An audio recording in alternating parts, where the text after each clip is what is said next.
Gloire à Dieu. Nous allons lire la parole dans 2 Corinthiens 8, 2 Corinthiens 2, 8 à 11. 2 Corinthiens 2, 8 à 11.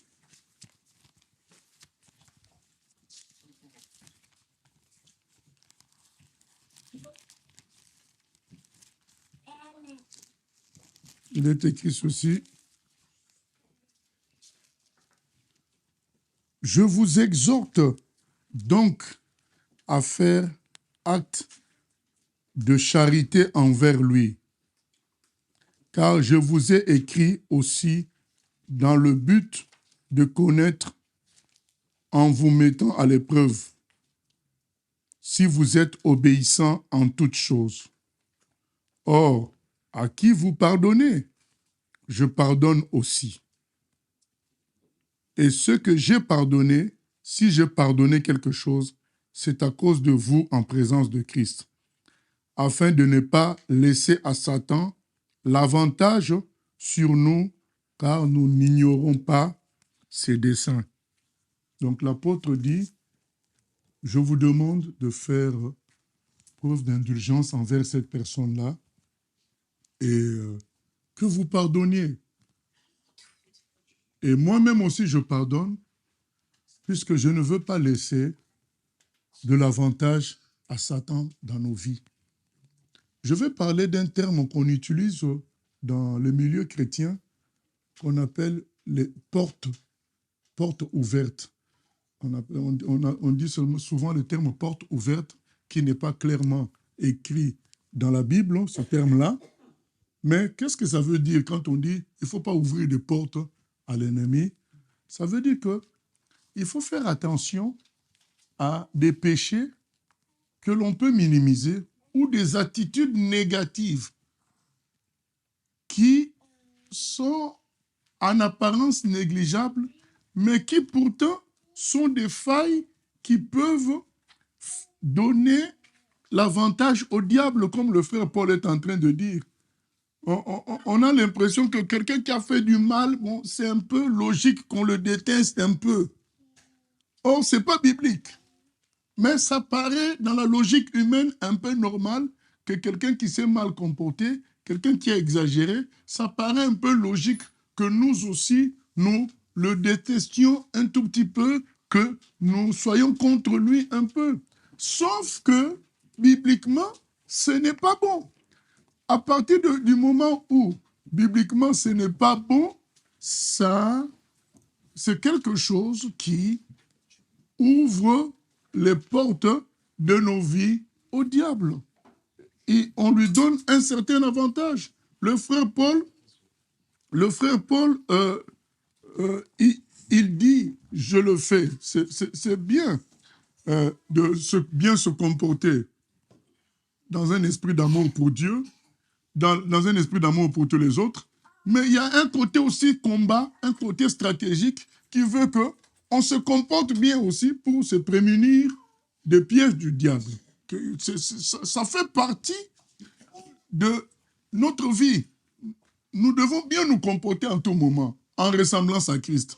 Mais toutefois, il y a aussi des moments où nous n'avons pas forcément envie, ça ne vient pas facilement de bien, que nous nous comportions bien, mais que nous puissions penser stratégie quand même. On dit, c'est vrai que j'ai encore au travers de la gorge cette affaire, mais c'est mieux pour éviter d'ouvrir les portes au diable, c'est mieux que je pardonne.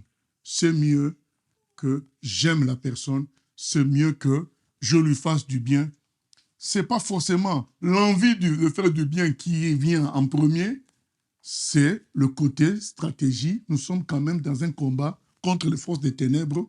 Il ne faut pas donner l'avantage au camp ennemi. C'est ça qu'on appelle ouvrir les portes ou les fermer.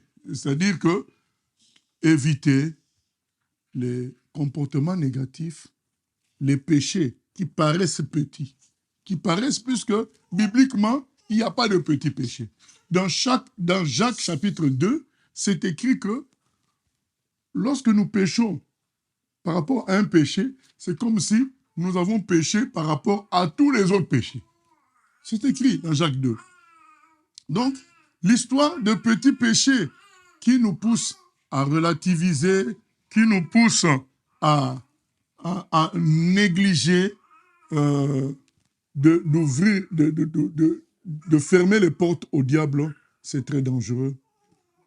Je voudrais nous rappeler cette affaire de porte ouverte. L'ennemi n'attend que ça.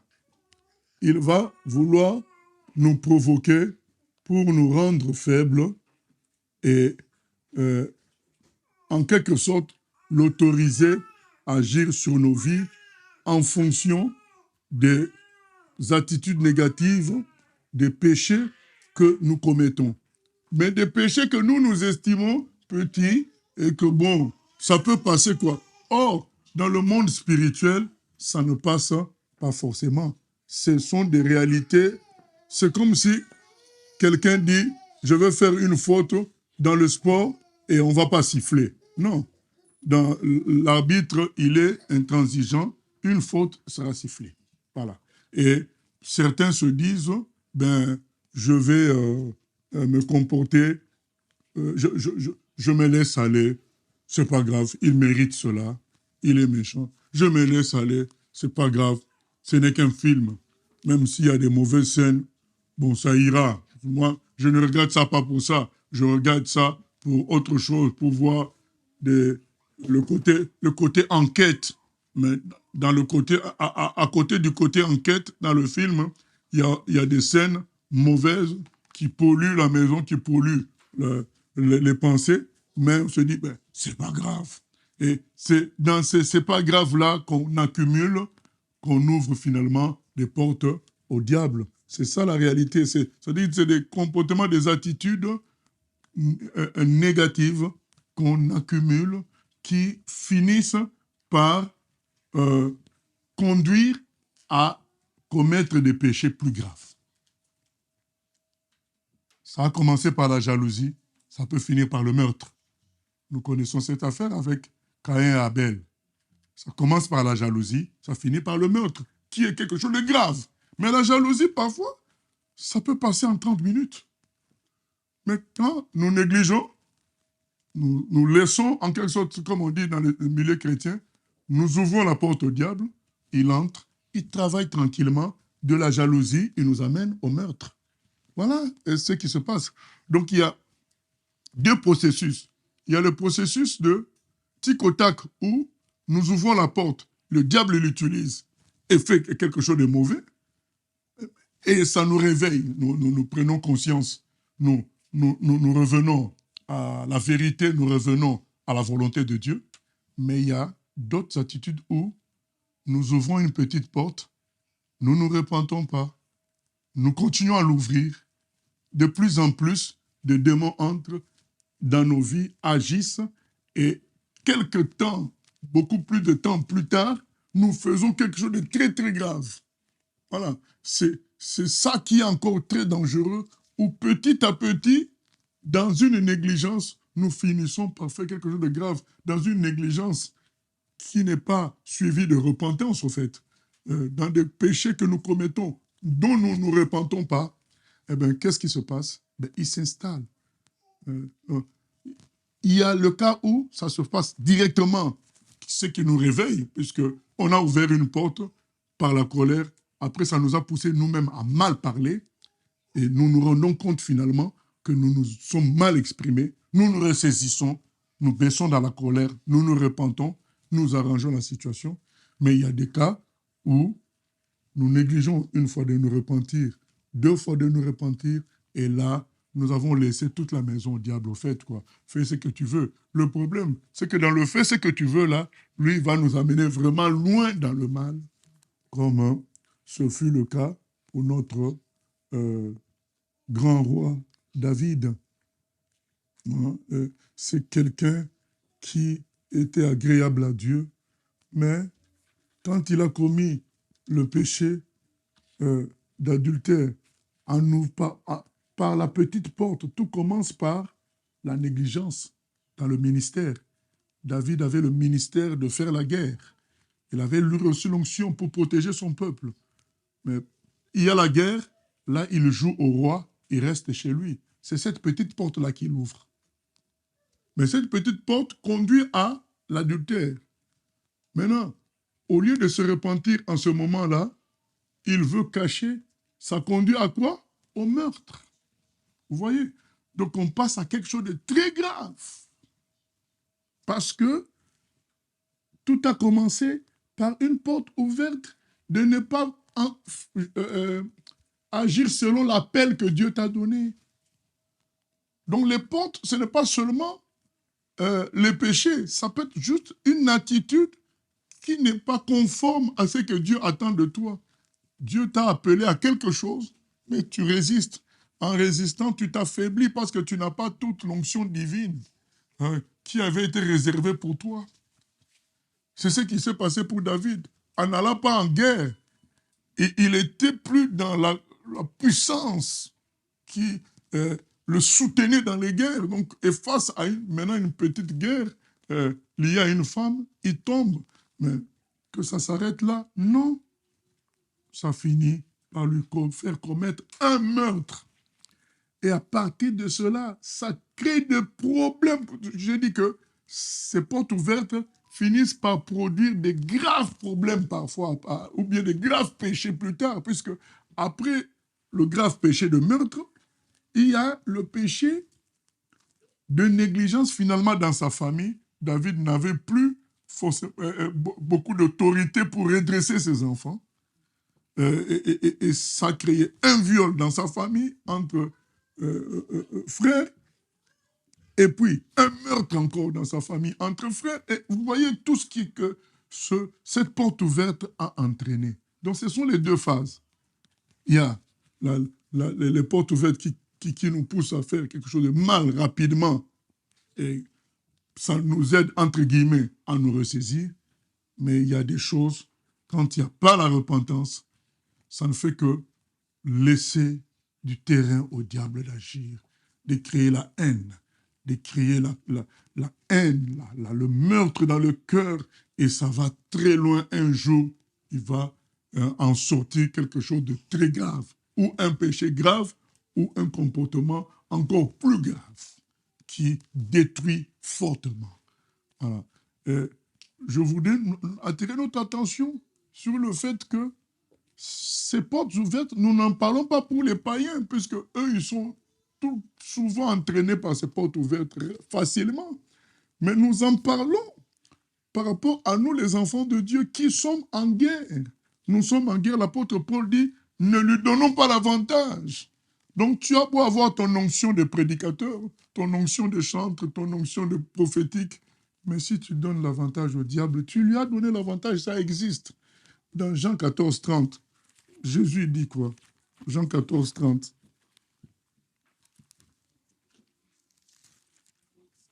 Il dit ceci, « Je ne parlerai plus guère avec vous, car le prince du monde vient.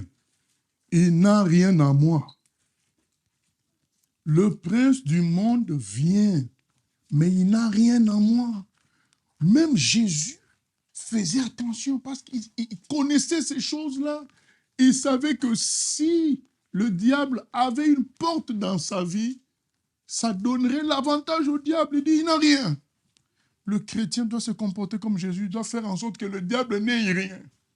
Et je le dis bien, même quand parfois, nous n'avons pas un élan comme ça facile de faire le bien, mais tu te dis, attention là. Tu as envie de te moquer de quelqu'un, tu te ressaisis, tu dis, attention.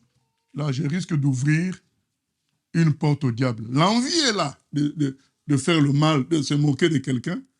Et souvent, se moquer, on considère ça comme un péché négligeable. Mais le problème, c'est que dans le monde spirituel, il n'y a pas de petit péché. Le péché, c'est le péché. Voilà. Et eh bien, tu te ressaisis, tu dis non, je ne veux pas ouvrir les portes à l'ennemi. Vous savez, le diable agit comme ça chez les païens et chez les chrétiens. Nous en parlons au milieu des chrétiens pour que nous puissions nous réveiller et faire attention. Qu'est-ce qui se passe dans ta vie qui est comme une porte que tu ouvres, mais que tu ne refermes pas? Fais attention parce que ça peut affaiblir les plus grands. Nous en parlons comme d'un avertissement. Attention, c'est comme ça que le diable travaille, par des portes successives qu'il ouvre où tu ne te repens pas. Quelqu'un peut venir aussi te parler, au lieu que tu te repentes, au lieu que tu te ressaisisses, tu te défends et la porte reste ouverte. C'est important ces choses-là. Nous sommes en guerre, il faut savoir, connaître comment ça se fait cette guerre-là. Le diable ne viendra pas directement en face de nous parce qu'il sait que nous allons le reconnaître. Il va passer par des portes ouvertes. Les petits péchés, les petits comportements négatifs, nous disons, bon, il le mérite. Les petits comportements négatifs, nous disons, bon, je suis aussi un humain, comme beaucoup de gens disent, je suis un humain. Au lieu de se repentir, oh, mais je suis un humain. Mais non, tu es un humain, mais tu es devenu un enfant de Dieu, tu n'as pas à faire ça. Repends-toi tout simplement. Ah, mais non, mais je suis un humain. Comprenez-moi. Et quand, voilà, ces choses-là s'amassent, finalement, nous donnons l'avantage au diable. C'est ça qu'on appelle des portes ouvertes. C'est ce qui est arrivé à Caïn face à Abel. Il a fini par tuer Abel. C'est ce qui est arrivé à Saül face à David. Il a entendu les femmes dire, eh bien, David a tué 10 000, Saül a tué 1000. Rien que cette phrase-là a conduit la jalousie dans le cœur de Saül, de la jalousie, puisqu'il ne se repentait pas de ça, de la jalousie à la haine, et de la haine au projet de meurtre, jusqu'à engager son armée pour aller chercher David par-ci, par-là, pour le tuer, quelqu'un qui t'a rien fait. Tout ça, c'est les portes ouvertes. Et tout ça a conduit au déclin total de Saül. Parce que tu ouvres une porte à quelque chose, mais au lieu de te repentir, tu t'excuses, tu condamnes l'autre, tu te justifies en disant, mais c'est parce que l'autre... Non, mais non, il n'y a pas de parce que l'autre l'a fait, c'est en toi maintenant. C'est à toi de te protéger. Vous savez, un jour, il y a peut-être 15 ans, j'étais arrivé lors d'un parcours à Châtelet-Les-Halles, à la station. Je descends à la station Châtelet-Les-Halles. Je vois un homme d'origine africaine qui avait été habillé de manière vraiment rocambolesque, avec un pantalon qui le serrait et une veste qui le serrait aussi à mort. Tout était court, hein, un peu court, mais il avait un ventre monstrueux.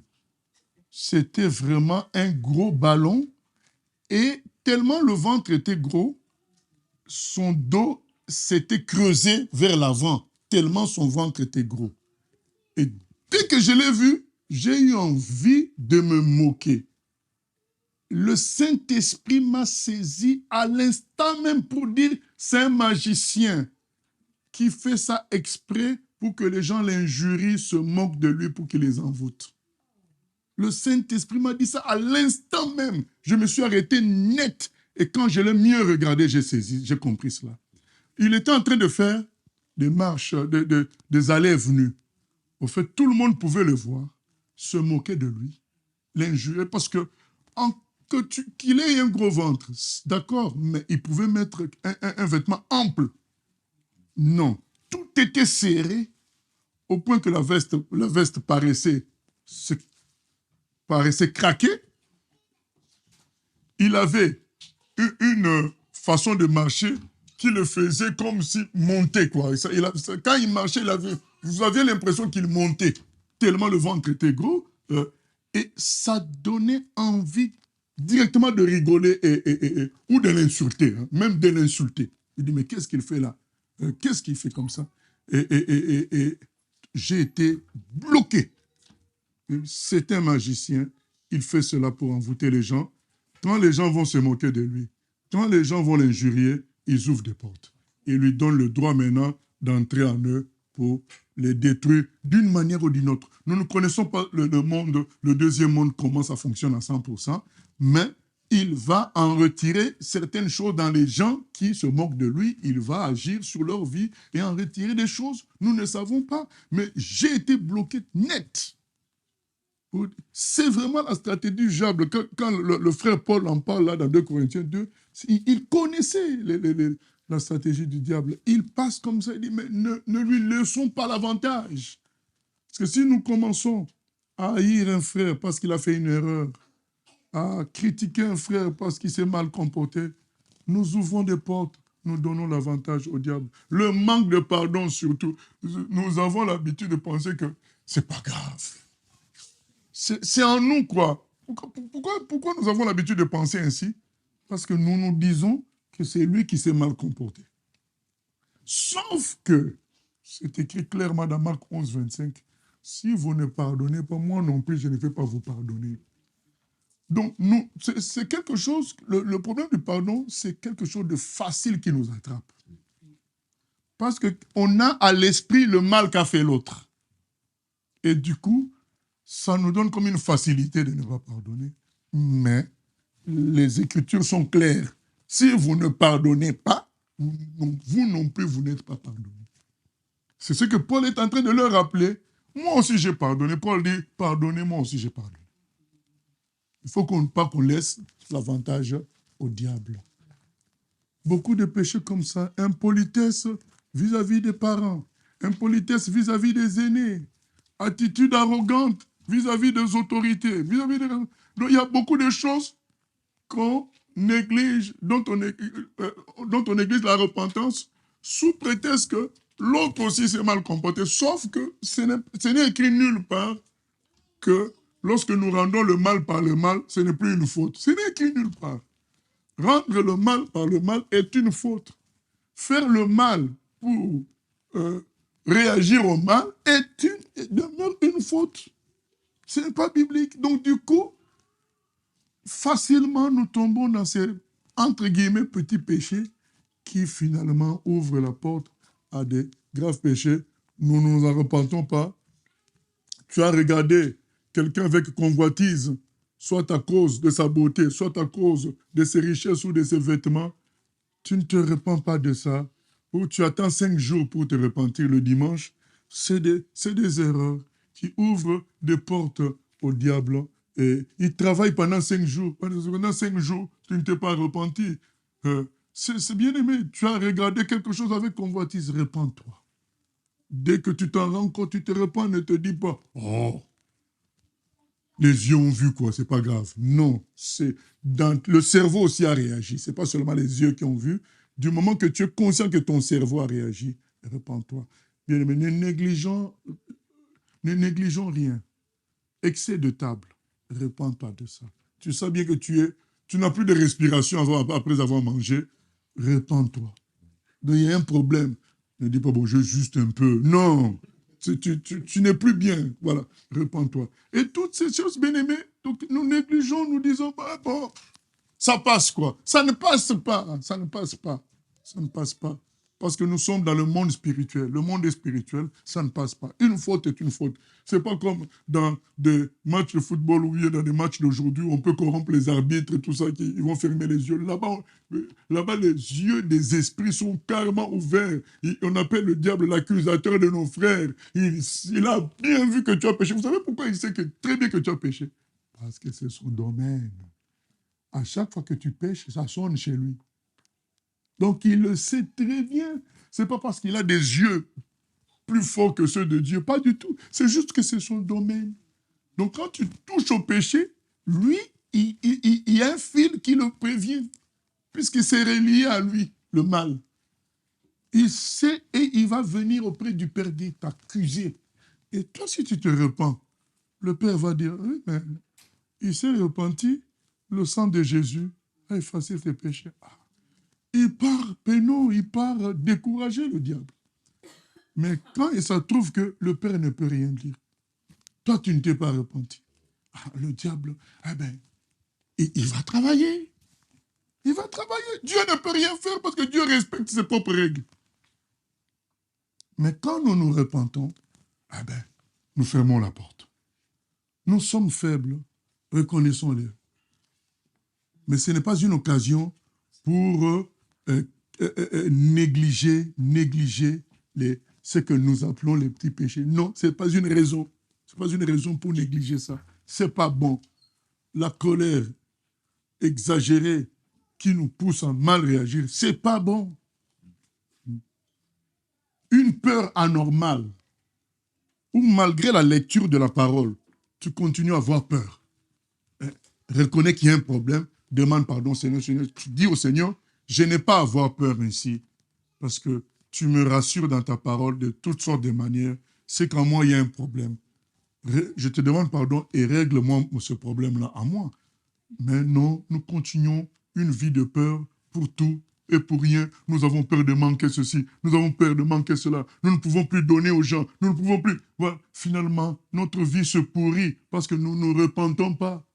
Nous ne nous repentons pas pour dire c'est pas normal que j'aie peur comme ça, puisque je suis un enfant de Dieu. La paix doit m'habiter. Il faut, quand nous voyons que nous commençons à décliner à cause d'une attitude, dire non, c'est pas normal. Je m'en repens et je demande l'aide du Seigneur. Mais quand nous ne nous repentons pas, le diable travaille. Il accentue la chose. Il y a des gens comme ça qui attendent. Et certains attendent de bien se sentir pour s'engager avec Dieu. Donc, c'est comme s'ils disaient à Dieu, au diable, bon, tant que tu ne m'as pas encore lâché, je ne m'engage pas avec Dieu. Non, c'est à toi de réagir, de dire non. J'ai trop tendance à mentir, j'ai trop tendance à voler, j'ai trop tendance à faire ceci. Je ne veux plus laisser le diable travailler tranquillement. J'en appelle à l'aide de Dieu. J'en appelle à la repentance. Il y a des gens qui ne veulent pas se repentir. Ils veulent que changer que le moment où ils se sentiront bien. Mais non, le diable agit tout le temps. Il a un réseau qui travaille contre nous. Non, nous, c'est à nous de prendre les devants et de nous repentir, de dire je ne veux pas laisser l'avantage au diable. C'est très important, bien-aimés, ces choses-là. Beaucoup de nos prédécesseurs ont fait des chutes terribles alors qu'ils étaient oints puissamment par Dieu. Nous avons parlé de David. Nous pouvons parler de l'apôtre Pierre qui, alors que Jésus disait une chose, Jésus lui faisait comprendre qu'il était le maître, mais lui, il voulait faire comprendre qu'il était l'aîné en âge. Ce sont des attitudes comme ça, négatives, où, au lieu de suivre l'autorité que Dieu a établie, mais toi, tu veux lui faire comprendre que tu as plus de diplômes que lui, ou bien tu as plus d'expérience que lui dans la vie, mais oui, mais c'est Dieu qui a choisi de passer par la personne. Et des attitudes comme ça, où tu n'écoutes plus trop vraiment l'autorité, parce que tu as tes propres idées. Mais il faut te dire une chose, si Dieu avait estimé que c'était toi le plus fort ou le plus grand connaisseur, c'est lui il allait t'établir toi autorité.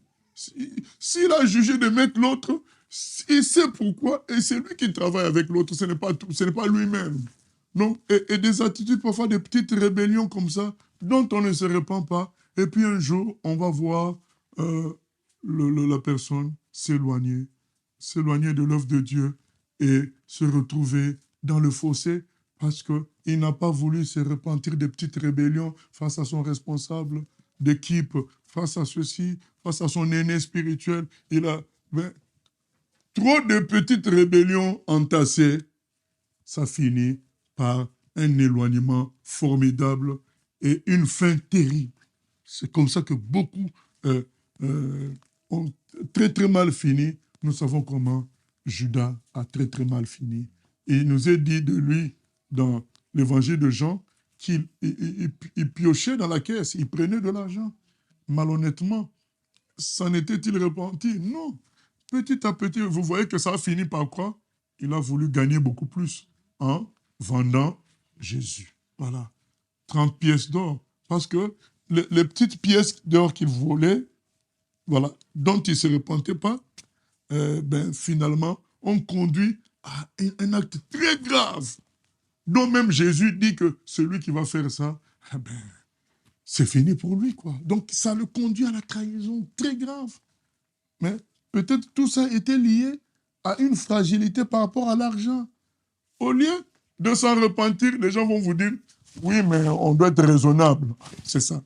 Il y a des gens qui sont fragiles par rapport à l'argent, qui ont tout le temps peur de manquer, et du coup, ils ne donnent plus au Seigneur, ils ne font plus rien aux autres, et finalement, ils disent toujours, mais comment dire, j'ai une trésorerie serrée. Mais c'est contradictoire au fait que tu es un enfant de Dieu. Un enfant de Dieu n'a pas de trésorerie serrée. C'est toi, dans ta tête, qui t'es mis ça. Au lieu de s'en repentir, de dire, Seigneur, je pense que je n'ai pas suffisamment de foi. Aide-moi. Non. La personne va continuer avec cette logique. C'est serré, et ça va rester aussi serré. Le diable va en profiter pour couper toutes les ressources. Mais il en a le droit puisque tu lui as ouvert les portes de l'incrédulité. Il travaille tranquillement et ça continuera à être serré. Bien-aimé, ça continuera à être serré. Combien de fois nous, qui n'avons même pas de salaire, nous expérimentons la main de Dieu puissante? Puisque dans ta logique, tu n'es pas serré. Dans ta logique, le propriétaire de tout, c'est ton papa. Et Dieu, quand tu es dans la foi comme ça, tu as fermé. 1 Jean 5, 4 le dit. C'est la foi qui triomphe de ce monde. C'est la foi. Tu dis, non, mon Dieu, mon Père, il a tout. Il a tout. Et il pourvoira à mes besoins, comme dit Paul. Il pourvoira selon sa grande richesse. Et finalement, tu vis très bien. Mais la personne qui, dans sa tête, se dit, je suis serré, eh bien, elle restera serrée, puisque le diable dit, je serre encore davantage. Mais oui, mais comment Dieu? Mais Dieu voit que tu n'honores pas la foi. Lui, il est démuni face au diable qui va lui dire, mais non, mais il n'a pas foi. Qu'est-ce que toi tu veux faire? Toi, tu as dit dans ta parole que c'est la foi qui t'est agréable. Là, quelqu'un n'a pas foi, tu veux l'aider? Mais Dieu est bloqué. L'accusateur de nos frères, il est là pour dire, ben là, il y a un problème. Tout ça, c'est des portes ouvertes, bien-aimés. Nous devons nous réveiller par rapport à ces petites attitudes, petits comportements qui sont des portes ouvertes qui finissent par produire de gros dégâts. C'est la réalité. Il est écrit dans Galates 6, 7, quelque chose. On ne se moque pas de Dieu. Ce que nous semons, nous récoltons. On ne se moque pas en disant « Ah ben c'est pas grave ». Non, c'est grave. Parce que c'est une semence. Parce que quand un grain est semé, il est tout petit, mais il finit par produire un arbre. Donc, vous voyez, les conséquences peuvent être graves, alors que l'origine, c'était petit. Mais puisque nous n'avons pas voulu nous repentir, nous n'avons pas considéré ça comme une porte ouverte, eh bien, nous avons continué. Beaucoup de choses nous sont arrivées parce que nous avons négligé que c'était une porte ouverte. Réveillons-nous sur les portes ouvertes, sur les attitudes que nous pouvons avoir, qui sont négatives en soi, mais qui ne paraissent pas être des vrais péchés, mais qui pourtant ouvrent les portes au diable. Réveillons-nous là-dessus. Ce qu'un homme, il sème, il le moissonnera. Ce sont des réalités. Tu sèmes dans la critique, mais tu moissonneras dans ça. Mais au début, ça n'y paraît pas. Mais après, petit à petit, ça grandit. Prenons la peine de nous repentir. Prenons cette peine. C'est salutaire. C'est le rejet du mal. Dis non. Là, j'ai eu un mauvais comportement. Tu vas voir ton enfant de 10 ans, de 11 ans, de 14 ans pour dire, écoute, je t'ai mal parlé. Pardonne-moi. Ah, mais puisque c'est un enfant de 14 ans, mais c'est pas grave. Non, c'est grave. C'est un humain. C'est grave. Tu as mal parlé, demande pardon. C'est important. Évaluons partout. Et revenons dire, Seigneur, je ne veux pas ouvrir des portes au diable. David a dit dans le psaume 139, Seigneur, sonde-moi, éprouve-moi. Regarde si je suis dans la bonne ou mauvaise voie. Oui. Disons, Seigneur, je ne veux pas avoir des portes ouvertes. Que toutes mes attitudes de négligence, que tu puisses les montrer. Je n'en veux pas. Et ceux qui attendent de se sentir bien pour vraiment s'engager avec Dieu, c'est une façon indirecte de dire au diable, tu peux encore travailler, je ne me sens pas encore bien. Tu peux encore travailler dans ma vie. Non, il faut faire stop. Dire, je veux m'engager maintenant. Je veux aller loin avec Dieu. Je ne veux pas laisser le diable travailler dans ma vie. Nous ne savons pas là où ça peut finir. Nous ne savons pas. Personne ne peut gérer le mal. Personne. Vous savez, dans mon entourage, un peu éloigné, puisque ce n'est pas dans le même pays, mais c'est quand même des gens que nous connaissons bien. Nous avons un ami, c'est un autre ami qui me raconte, cet ami avait comme salaire 19 500 euros ou dollars, bon, c'est pratiquement pareil. 19 500. Est-ce que vous vous rendez compte? Chaque mois, tu as 19 500. Sans compter le fait que la société te paye le loyer de la maison, ainsi de suite. Mais cet ami a été démis de ses fonctions, mais parce que les grands patrons qui sont dans un autre pays, ils ont fait l'audit de ses dépenses. Il va aller en boîte de nuit, il va mettre « j'ai reçu des partenaires », et avec la facture de la boîte de nuit, toi tu vas recevoir l'ambassadeur de France dans la boîte de nuit.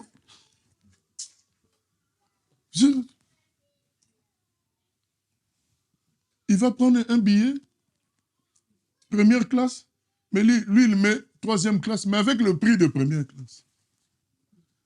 Vous posez la question. Cet homme a 10 fois ce que nous gagnons, même 15 fois. Mais qu'est-ce qu'il a à vouloir encore voler? Le loyer est pris en charge. Il peut chaque jour prétexter les discussions avec des partenaires, mais dans un vrai restaurant, et ça sera pris en charge. Donc, lui en profite pour manger, même si en réalité, il n'y a pas eu des gens avec qui il a discuté. Mais là, on ne contrôlera pas puisque c'est des restaurants. Mais il est obligé, même son truc en boîte de nuit, vous savez, c'est dû à quoi? C'est dû au fait que quand tu as ouvert une porte quelque part, tu ne maîtrises plus rien. Les gens se disent, ah ben je vais m'arrêter à la cigarette. Oh, un jour, il va finir à la cocaïne. L'accident qui a eu de Pierre Palmade, là, il était positif en cocaïne. Vous vous dites, un homme riche comme ça, qu'est-ce qu'il cherche encore? Au lieu de se prendre un bon millefeuille d'une pâtisserie de qualité, qu'est-ce qu'il a à aller chercher le cocaïne? Mais vous ne comprenez pas que ce sont des gens qui ont ouvert des portes au diable. Et quand le diable maintenant travaille, il va te donner l'envie de la cocaïne. Un des problèmes que le roi d'Espagne, Juan Carlos, a eu, c'est aller chasser l'éléphant au Kenya. Je dis, oh, mais comment lui, il a des grands palais, il a des domestiques dans tout. Quelle envie il a d'aller chasser un éléphant? Mais c'est parce que ce sont des gens qui ont ouvert des portes au diable. Et quand tu as ouvert des portes au diable largement, il va te donner l'envie d'aller tuer un éléphant. Alors que nous, on a envie tout simplement d'un poisson tranquille, grillé. Mais lui, il a envie de tuer un éléphant. Sinon, la vie n'a pas de goût. Il a envie de cocaïne. Ils finissent par boire le sang le sang de jeunes garçons, de jeunes filles. C'est des gens qui ont ouvert des portes au diable. Tu ne peux pas comprendre le comportement. Comment quelqu'un qui gagne 19 500